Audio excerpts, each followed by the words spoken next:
باللہ من الشیطان الرجیم بسم اللہ الرحمن الرحیم۔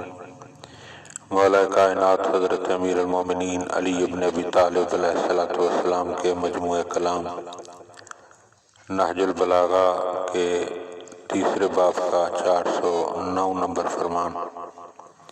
وقال علیہ السلام، آپ علیہ السلام نے ارشاد فرمایا، القلب مصحف البصر۔ مولا فرماتے ہیں کہ دل آنکھوں کا صحیفہ ہے۔ مقصد یہ ہے کہ انسان کی آنکھیں جو ہوتی ہیں یہ انسان کو، دوسرے انسان کو بہت سارے پیغامات دیتی ہیں۔